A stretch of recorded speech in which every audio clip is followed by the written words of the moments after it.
Everyone. तर सकाळी विहान उठला आणि बघा कसा बघत होता. नंतर डोळे चोळत बसला कारण त्याची झोप पूर्ण नव्हती झाली. त्याच्यानंतर मग तो लागला मस्ती करायला आणि उठल्या त्याची काम सुरूच असतात. त्याच्यानंतर म्हणलं की आता याला वॉकरमध्ये बसवते आणि कामावरून घेते. खूप उशीर झाला आवरायला कामं तरी पण. मग त्याच्यासाठी लवकर आवरायसाठी त्याला वॉकरमध्ये बसवलं आणि घेतला बेडरूम आवरायला.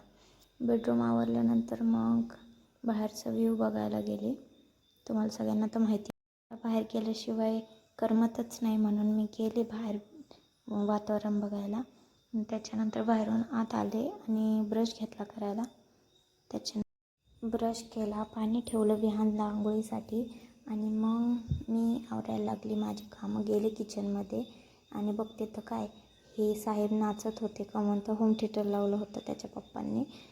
त्याला बघून तर खूप आनंद झाला मला, कारण माझं बाळ काहीतरी नवीन शिकतं हे पाहून कोणत्याही आईला आनंद होतोच. त्याच्यानंतर मग चहा उकळला होता म्हणून मग सगळ्यांना कप भरले, पटकन सगळ्यांनी चहा पिला. मग आमच्या सगळ्यांचा चहा झाल्यानंतर मग विहानला काही नाही हो, तुम्ही सगळे विचार करत असता की गडबड कसली म्हणून. तर मग सांगते तुम्हाला पुढे व्हिडिओमध्ये कळेल. सगळ्यात आधी मी कपडे धुतले, त्याच्यानंतर भांडे घासली पटकन आणि त्याच्यानंतर मग झाडून वगैरे घेतलं. आणि हो, यातच आम्हाला 6 वाजले होते. मला दुधाची गाडी टाकायची आम्हाला, त्याच्यासाठी मग 6 वाजले म्हणून खूप घाईमध्ये सगळ्यांनी आवरलं. त्यांची पण गडबड माझ्या मागं लागली होती. हे मसाला काढत होते तोपर्यंत हा उठला. साहेबांची मस्ती सुरू झाली.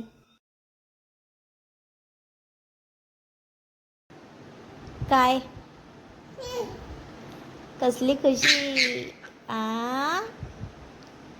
कमून हसतोय का? काय होतंय?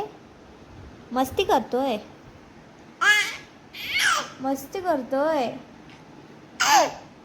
तुला मस्ती करायची?